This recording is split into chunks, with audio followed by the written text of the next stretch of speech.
दोस्तों आप भी अगर थार खरीदना चाहते हो ना तो ये वीडियो आपके बहुत ही काम का होने वाला है। ये जो गाड़ी आप देख रहे हो ना बिल्कुल नई नवेली लग रही है, लेकिन ये यूज्ड कार है, स्पिनी से खरीदी गई है। आज की वीडियो में हम जानेंगे क्यों उन्होंने थार को चूज़ किया और क्यों इन्होंने स्पिनी को चूज़ किया और क्या इसमें अच्छा लगा और क्या इसमें बुरा लगा। स्वागत है दोस्तों आपका हमारे चैनल पे। मेरा नाम अमन दहलो है, मेरे साथ आज अंकुर जी हैं। Thank you. और ये जो पीछे देख रहे हो ये एक नया फैमिली मेंबर है सर का, और इन्होंने ली है ये थार जो है ना। पूछते हैं पहले कौन सी थार है, क्या डिटेल है, उससे पहले जानते हैं कि ये थार इन्होंने कहाँ से परचेज की है।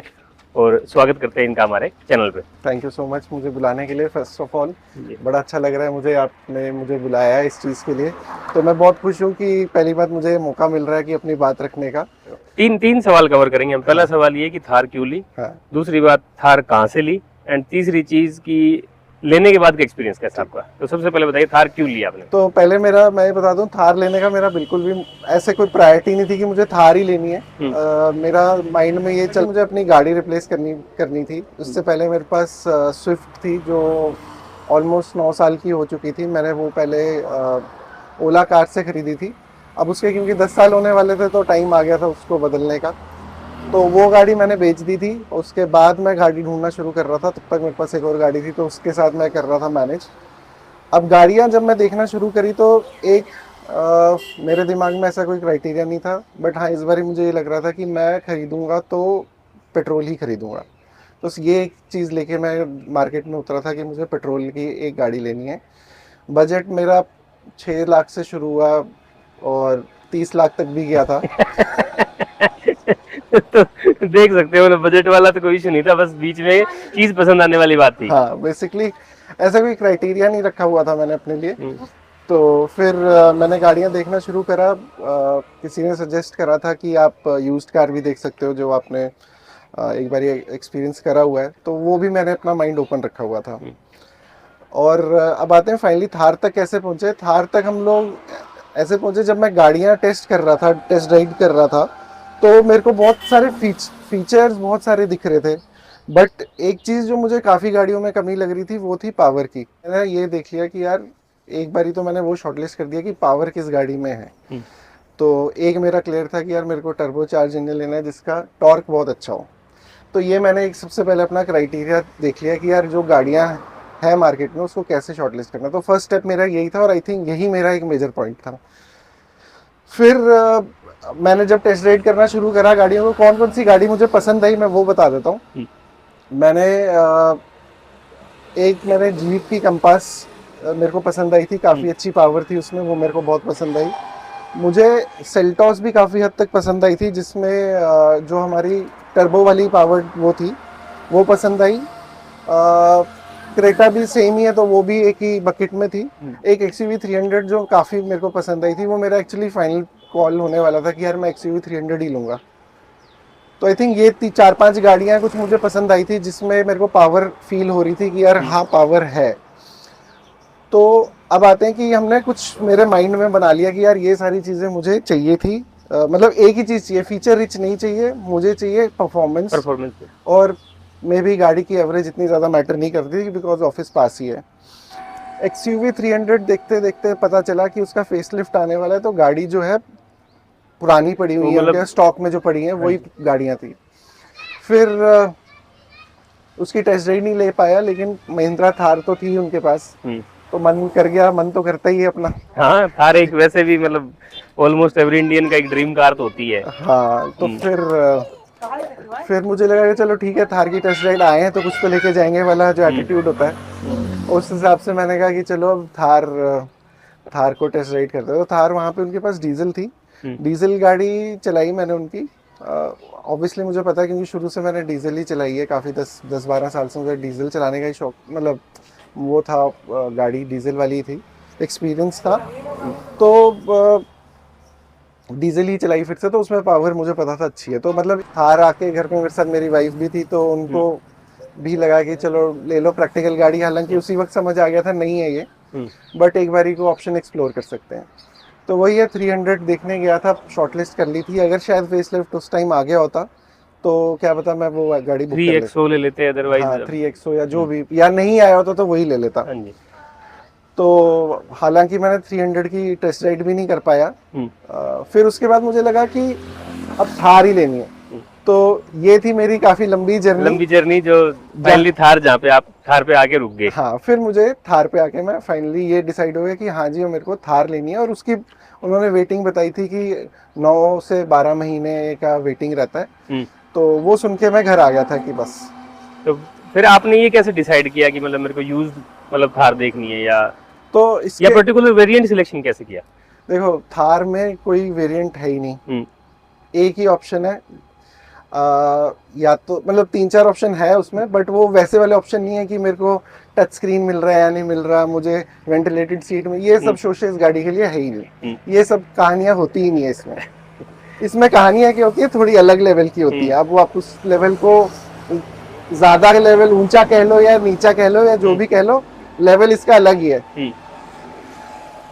तो क्या है इसमें वेरिएंट्स में क्या क्या आते हैं, या तो आप हार्ड टॉप ले लो या तो सॉफ्ट टॉप ले लो। ठीक है, तो सॉफ्ट टॉप का एक ऑप्शन था, तो मैंने कहा सॉफ्ट टॉप क्या लेना, पहली बार ही ले रहा हूँ जीप, मतलब ऐसा भी कुछ दिमाग में था नहीं कि मेरे को क्या करना है, तो हार्ड टॉप पे ही चलते हैं। और वैसे भी आई थिंक 9 महीने तो गर्मी ही रहती है दिल्ली एनसीआर में, तो सेंस यही बनता है हार्ड टॉप का ही। हालांकि उसके अपने शोशे हैं, वो खुल जाती है, कन्वर्टेबल टाइप बन जाती है, मैकेनिकल ही है सारा, बट एक वो ऑप्शन है।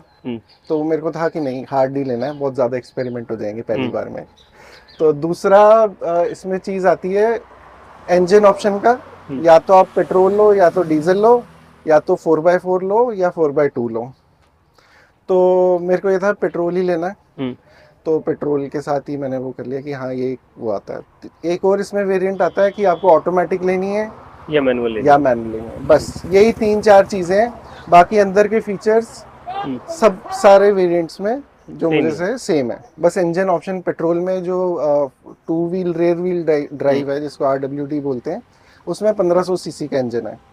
वो भी देख सकता था, बट अब जब ले ही रहे हैं तो क्या ले रहे हैं, तो ये थे वेरिएंट्स। फिर मैंने इसको ढूंढना शुरू करा मार्केट में कि कहाँ से मेरे को और जल्दी मिल सकती है और बेस्ट प्राइस क्या मिल सकता है। यूज कार में एक तो बेसिक रीजन यही था कि आपके पैसे बच सकते हैं अगर आपको अच्छी गाड़ी मिल जाएगी, तो वो तो है ही है एक कि चलो मनी मैटर करता है। दूसरा रीज़न ये भी था कि इसमें वेटिंग बहुत ज़्यादा थी, 9 महीने की, या तो ये था 9 महीने वेट करा नहीं जाएगा किसी से भी इस गाड़ी के लिए।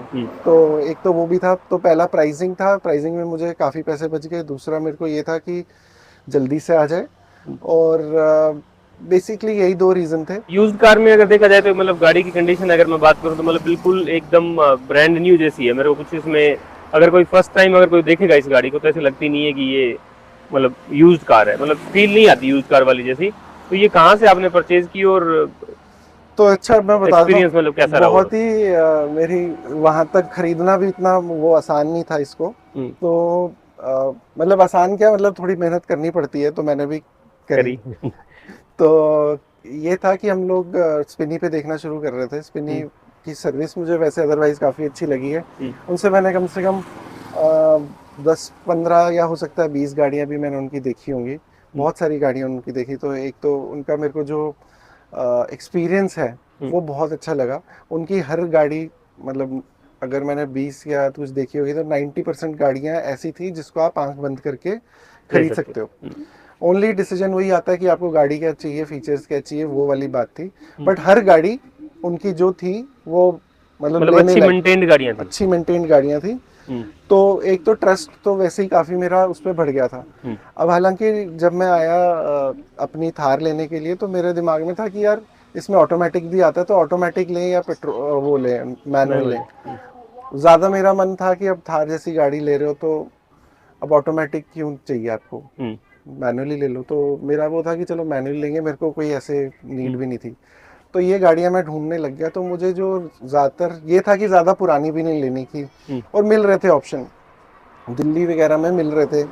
तो उनकी रेट कोई 15-15 तक जा रही थी, जो मेरे को पसंद आ रही थी गाड़ियाँ। बट वो फिर ज़्यादातर ऑटोमेटिक ही मिल रही थी, तो ऑटोमेटिक का इतना मन था नहीं। तो मैं ढूंढता रहा, देखता रहा। तो ये गाड़ी मुझे फिर फाइनली जयपुर की दूसरी सिटी में मिली। तो क्योंकि मैं बहुत ईगर था, ढूंढनी थी यार कहाँ से मिल सकती है, तो मैं बाकी सिटियों में भी घुस गया कि चलो देखते हैं वहाँ क्या चल रहा है। मैं पुणे की भी देखी, बैंगलोर की भी देखी, जहाँ जहाँ पे बेसिकली मेरा एड्रेस हो सकता है वहाँ की मैं देखना शुरू कर दिया। पुणे चला गया, बैंगलोर मतलब चला गया, ऐप में ही देख रहा था। तो वहाँ से देखने लग गया। आई थिंक ये आप देखने का जो क्राइटेरिया था वो ये था कि जहाँ जहाँ आपके नोन है या जहाँ पे ट्रांसफर इजी हो जाए। बेसिकली ट्रांसफर के लिए अदर स्टेट की जो गाड़ियाँ होती है वहाँ पे एटलीस्ट एक नॉन पर्सन चाहिए होता है जिसका एड्रेस चाहिए होता है, तो आप उस पर्सपेक्टिव से देख रहे थे। मैं देख रहे थे कि मेरे पास और ऑप्शंस भी मिल जाए मेरे को। तो यही देखते देखते मुझे ये गाड़ी फिर फाइनली जयपुर में दिख गई, जयपुर वाले हब में मुझे दिखी। तो मैंने फिर वहाँ से वो गाड़ी शॉर्टलिस्ट करवाई। और एक बात अच्छी है इनकी स्विनी की, ये घर पे भेज देते हैं गाड़ी टेस्ट राइड के लिए। तो फर्स्ट लेवल ऑफ स्क्रीनिंग जो मैंने थी वहाँ पे किसी नोन जो था ही वहाँ पे, उनके घर पे मैंने एक टेस्ट राइड कराई थी और उन्होंने फर्स्ट राउंड ऑफ स्क्रीनिंग कर लिया था। और उसके बाद उन्होंने एक लेवल ऑफ ओके कर दिया। तो अब क्योंकि पेपर पे तो सारी चीज़ें मुझे पता ही थी, गाड़ी भी ओवरऑल देख के और फोटोज़ देख के समझ आ ही गया था।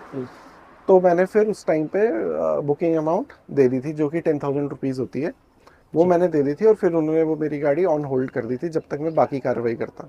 सैटरडे को मैं पहुंच गया, गाड़ी देखी, पसंद कर ली, जो भी साइन वाइन करने होते हैं वो कर लिए। तो एक चीज़ और है, मैंने उनसे फाइनेंस भी उन्हीं के थ्रू करवा लिया था, जो कि यूज्ड कार में थोड़ा सा मुश्किल होता है। उन्होंने काफ़ी हेल्प करी, बहुत स्मूथ था। मेरे को ये नहीं पता न्यू कार का क्या रेट ऑफ इंटरेस्ट है, बट मेरे को जो चाहिए था मेरे को ठीक लगा। 10.5 का उन्होंने मेरे को ROI दिया, तो मेरे को लगा ठीक है, तो मैंने वहीं से फाइनेंस भी करा दी। उसमें भी कोई ऐसी दिक्कत नहीं। बट इसमें आई थिंक मेरी तरफ से तो एक इनपुट है जो मेरे को मतलब अंडरस्टैंडिंग जो थी वो शायद आई थिंक बाहर देखने समय ये बेनिफिट भी हुआ कि जो गाड़ी हमें दिल्ली NCR में आई थिंक 1-1.5 लाख 2 लाख रुपए महंगी पड़ रही थी। हाँ। क्योंकि आई थिंक जयपुर में या थोड़ी से टायर 2 सिटीज में क्या होता है कि डीजल की वैल्यू ज्यादा होती है। करेक्ट। हाँ। वहाँ लोग डीजल ज्यादा पसंद करते हैं, वहाँ मैनुअल नहीं, इसमें मतलब पेट्रोल की प्रेफरेंस कम रहती है। तो वहाँ पे अगर पेट्रोल की सीधी सी बात है रीसेल वैल्यू कम होगी तो थोड़ा सा बाइंग पर्सपेक्टिव से ये भी हो सकता है कि अदर सिटी थोड़ा एक्सप्लोर करें तो शायद हमें अच्छी डील मिल जाए, क्योंकि दिल्ली NCR तो मोस्टली पेट्रोल बेस्ड हो गया। हाँ, यहाँ पे तो सबको पेट्रोल ही लेनी है। डॉक्यूमेंटेशन वगैरह भी इजी हो गया, स्मूथ हो गया, फाइनेंस वगैरह सब कुछ क्लियर हो गया। फाइनली गाड़ी आपकी होगी। अब गाड़ी आपकी होने के बाद ओवरऑल मतलब आपने देखा कि स्पिनी की वेबसाइट पे कुछ इन्फॉर्मेशन आपने देखी थी, ठीक है जी, क्योंकि वो काइंड ऑफ है तो डीलर ही वो। उसके बाद आप जब ने रियली इस गाड़ी को चला के जब आप घर लेके आए या नोएडा लेके आए, तब अब आप मतलब आई थिंक 2-3 वीक से चला भी रहे हैं इसको, तो आपकी एक्सपीरियंस क्या रहा कि जो पेपर में दिखाया था या जैसा एक्सपीरियंस ऑनलाइन था, क्या सेम वैसा ऑफलाइन भी दे पाए, ये कि वही प्रोडक्ट आपको दे पाए या कुछ डिटेल मिसमैच लगी आपको या कुछ? नहीं, ऐसा तो मुझे कहीं नहीं लगा कि डिटेल्स में कहीं मिसमैच कुछ हुआ हो। सारी इन्फॉर्मेशन करेक्ट थी, मतलब जो अभी तक समझ आया मुझे नहीं लगता कुछ किया होगा उन्होंने। जैसे कि और बाकी गाड़ी की क्वालिटी भी मेरे को काफ़ी अच्छी लगी। ऐसा नहीं है कि मेंटेन नहीं थी या कोई ऐसी दिक्कत थी, इवन नई जैसी लग रही थी, बिल्कुल ऑलमोस्ट न्यू थी। मैंने अपने चैनल पे भी मैंने जो वीडियो डाली है उस पर भी आप देख सकते हो। कल ही मेरे को कोई एक सब्सक्राइबर मिले थे, वो मेरे को यही कह रहे थे कि ये गाड़ी तो इतना अच्छा डिलीवरी एक्सपीरियंस तो हमारे को नई गाड़ी में भी नहीं मिलता। तो वो बोल रहे थे ये हर गाड़ी के साथ होता है कि इतने अच्छे उन्होंने वो बना के दिया आपको, वो ये हर किसी के साथ होता है। तो मैंने कहा हाँ जी, हर किसी सबके साथ ही होता है। तो उससे भी मुझे ये रियलाइज़ हुआ कि हाँ यार, वैसे अब मैं सोच रहा हूँ कि काफ़ी अच्छा डिलीवरी एक्सपीरियंस वगैरह भी था। फ़ोटो वोटो खिंचाने भी आ गए थे वो लोग, तो अच्छा था डिलीवरी एक्सपीरियंस और सारी चीज़ें ऑन पेपर जो इन्फॉर्मेशन थी सब करेक्ट लगी। तो आई थिंक स्पिनी की तुमने काफ़ी तारीफ कर ली है इस वीडियो में हमें, आई थिंक, क्योंकि स्पिनी तो इतना देख के खुश हो जाएगा क्योंकि उनका एक प्रोडक्ट हम यूज़ कर रहे हैं। But overall as a product मतलब अब आप थार से कितना खुश है? मतलब जो बाइंग डिसीजन था, क्योंकि इतना लंबी जर्नी, छोटी सी आपने मेरे को कहानी सुनाई बट काफी लंबी थी वो। हाँ। तो आपको सोचने में तो और भी ज्यादा टाइम आपने खराब किया होगा इस चीज पे। बट ओवरऑल जब आपने इस प्रोडक्ट को ले लिया, मतलब ऑन कर लिया, अब क्या एक्सपीरियंस आपका? तो मैं आपको थार, अब स्पेसिफिकली अब हम सिर्फ थार की बात करेंगे। ठीक है, तो ये सब हो गया, तो हम थार पे आते हैं। तो सबसे पहला मेरा एक्सपीरियंस था हाईवे का, क्योंकि अब मैं जयपुर, जैसा आपको बताया था, जयपुर से मैं दिल्ली आ रहा था। तो सबसे, चलो मैं आपको ये बताता हूँ, बैठ के जब चलाते हैं तो कैसा फील आता है। वैसे तो देखने में लगता ही है कि काफी ऊंची गाड़ी है, तो वो सच है। अंदर जब हम बैठते हैं तो लगता है कि यार कहीं पर किसी चीज में बैठे हैं। तो फील तो डेफिनेटली बहुत ही अलग टाइप की फील है। इसको हम एक्चुअली, हमें कार बोलना ही नहीं चाहिए, ये कार नहीं है, इसको थार ही बोलना चाहिए। थार ही बोलना चाहिए, बेसिकली ये कार वाली कैटेगरी में तो आती नहीं है किसी भी एंगल से। तो ये थार है, कार नहीं है। तो इसको अगर हम कार की नजरों से देखेंगे, हो सकता है मैं इसको चला के तो नहीं कहूँगा, बट हाँ यूज करने में, यूटिलिटी में उतना शायद मजा ना आए। बट अगर हम इसको थार की नजरों से देखेंगे तो मैं बता रहा हूँ अभी वो वाली चीजें, फिर मैं शायद उस पर भी आऊँ कि कार की नजरों से देख के कैसा लगता है। तो अभी हम थार की नजरों से देख रहे हैं। तो थार में मैं जब बैठा तो वो फीलिंग तो आपकी अलग आती है। ऊंचा आपको बोनेट दिखता है पूरा आगे, लगता है कि आप कोई गाड़ी चला रहे हो, तो वो तो बहुत ही अच्छा है, नेक्स्ट लेवल का होता है। तो हाईवे पे मैं अब आ गया हूँ। हाईवे पे मैं चला रहा था, जयपुर से आ रहा था दिल्ली की तरफ। तो एक चीज़ इसमें ये है कि यार ये गाड़ी जो है ना एरोडायनेमिक नहीं है, क्योंकि अभी तक हम जो भी गाड़ी मैंने चलाई है वो सारी एरोडायनेमिक लो टाइप की गाड़ियाँ रही हैं, जो दबके चलती हैं सड़क पे। ये वैसी टाइप की गाड़ी नहीं है। तो इसको मैं आई थिंक 120 की लिमिट थी उस हाईवे पे, तो वही 120 तक पहुंच गया था। तो और शायद हवा भी सामने से आ रही थी, तो काफ़ी ना डिस्कम्फर्ट सा मतलब लग रहा था कि बहुत ज़्यादा आवाज़ें आ रही हैं हवा वगैरह की वजह से। बट पावर की अगर हम बात करेंगे तो ये पावर तो अभी आई थिंक इसकी शुरुआत ही हुई थी। ये अभी खींचना शुरू करती तो पता नहीं कहाँ तक चली जाती। तो एक शुरू के मतलब 1-2 घंटे में जो मेरी मिक्स्ड फीलिंग आई थी, एक आई थी कि यार हाँ कोई चीज़ चला रहा हूँ, स्ट्रॉन्ग गाड़ी है जो चला रहा हूँ। दूसरी ये फीलिंग है कि एरोडायनेमिक नहीं है, वो आई थिंक मुझे पता ही था। फिर खैर ओवरऑल जब मैं चलाने लग गया तो और मुझे क्या क्या चीज़ें पसंद आई इसमें वो मैं बता देता हूँ। इसमें अगर हम फीचर्स की बात करें, फीचर्स बहुत लिमिटेड हैं, बट उतने हैं जितने ज़रूरी हैं, बेसिक नीड के सारे। हाँ, जैसे इसमें एप्पल कारप्ले और एंड्रॉयड वो वाला फीचर आई थिंक बहुत इंपॉर्टेंट होता है। गूगल मैप वगैरह या हमने गाने वाने सुनने होते हैं, वो सारी चीज़ें इसमें हैं। बट हाँ ये है कि वायर्ड वाला है, वायरलेस वाला नहीं है।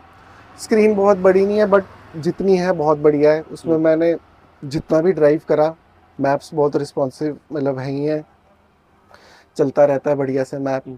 और ऐसा नहीं है कि इनके जो अंदर जो लगा हुआ है इंफोटेनमेंट वो लैगी है, बहुत ही बढ़िया है, वो सही चलता है, स्मूथ है। तो ये जो मेन फीचर है इसका ये वाला, ये मेरे को बहुत। दूसरा एसी इसका भी काफ़ी इफेक्टिव है, साउंड नहीं आती, बहुत ही क्वाइट केबल लगा मुझे एज़ कम्पेयर टू जो इसका डीजल वाला जो मैंने जब चलाया था, तो उसमें मुझे काफ़ी नॉइज़ दिखी थी। इसमें खास कोई नॉइज़ नहीं लगी मुझे, बहुत स्मूथ है। ये आपने अच्छी चीज़ें तो बता दी मेरे को। कुछ जो लेने के बाद आपको महसूस हुई बेकार क्या लगा, मतलब कि यार ये चीज़ तो होनी चाहिए थी या ये चीज़ मिसिंग है इस गाड़ी में? 4 दरवाजे होने चाहिए थे। ठीक है, 4 दरवाजे वाली इस बात पे सर जवाब देना दे मैं दे देता हूँ कि मतलब 2 बंदों के लिए तो बहुत बढ़िया गाड़ी है। मतलब तबीयत खुश हो जाती है 2 बंदे बैठते, लेकिन जैसे ही कोई तीसरा आदमी, जो भी तीसरा होता है ना, वो परेशान हो जाता है। एक तो पीछे घुसना थोड़ा मुश्किल है, हाँ। और मतलब पता नहीं क्यों प्रैक्टिकल सा नहीं लगता। मतलब सही कह रहे हैं सर कि 4 दरवाजे होने चाहिए थे। हाँ, वो बहुत ही मतलब वही है। अगर आप इसको कार की नज़र से देखोगे तो वही मैंने इसका आंसर दे दिया कि 4 दरवाजे तो किस गाड़ी में नहीं होते, 2 क्यों है इसमें। तो वही है। तो अब मैं कार की नज़रों से बता देता हूँ, चलो अगर यही शुरुआत। हालांकि मैंने सोचा था हम 2 ही लोग हैं, कोई फर्क नहीं पड़ता, लेकिन थोड़ा सा पड़ता है। पता है क्यों पड़ता है? क्योंकि हम लोग जब थार में ना, सब लोग थार को यूज करना चाहते हैं, उसमें बैठना चाहते हैं, उसको इग्नोर नहीं कर सकते आप। तो अगर आपके पास थार है तो वो इग्नोर नहीं हो पाएगी। अगर आपके पास कोई और गाड़ी होगी ना तो वो आप इग्नोर कर सकते हैं, बट इसको इग्नोर इसको आप इग्नोर नहीं कर पाओगे। सबका मन करता है, और आपका खुद से भी मन करता है कि हाँ मैं अपनी गाड़ी दिखाऊं या बताऊं इस गाड़ी के बारे में, क्योंकि अलग चीज है। तो ज्यादा चांसेस हैं कि इसमें 2 से ज्यादा लोग भी बैठेंगे। हाँ। इसमें बहुत ही मतलब कमी है। हालांकि इसमें कप होल्डर्स दिए हैं उन्होंने, मैंने सुना है कि जिमनी में कप होल्डर्स नहीं है, इन्होंने कप होल्डर्स दिए हैं बीच में। अदरवाइज उसके अलावा कोई स्टोरेज की जगह खास है नहीं। बॉटल होल्डर्स हैं साइड में 2 दरवाजों में, और वो जो होता है क्या कहते हैं इसको, ग्लव बॉक्स, वो बहुत ही ना के बराबर है। और उसके अलावा मुझे कोई स्टोरेज तो दिखी नहीं। हालांकि इसकी डिक्की में भी कोई जगह नहीं है, जो कि सबको पता ही है। तो स्टोरेज के मामले में तो ये -10 ही है। थोड़ा सा क्योंकि ऊंची है, चढ़ना उतरना वही है, उसी पे रख के ही चढ़ना उतरना पड़ेगा। तो वो थोड़ा सा अंदर आना बाहर निकलना थोड़ा सा मुश्किल है।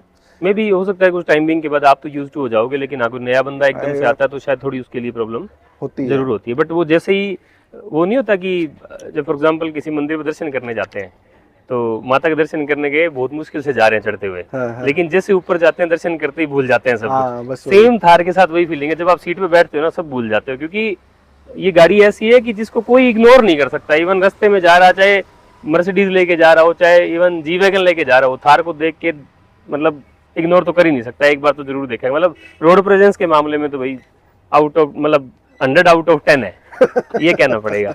चलो जी, बहुत अच्छा लगा आपसे बात करके। थैंक यू सो मच, आप वीडियो में आए और बहुत सारी जानकारी शायद हमारे व्यूअर्स को दी। सर का भी अपना चैनल है अंकुर बख्शी लेजिलोन के नाम से, तो आप ज़्यादा और डिटेल में कुछ पूछना चाहते हैं तो सर को भी मैंने वीडियो में टैग कर दिया है। और इंस्टाग्राम का और यूट्यूब का हैंडल जो है स्क्रीन पे रिफ्लेक्ट हो रहा है, तो आप इनको भी फॉलो कर सकते हैं।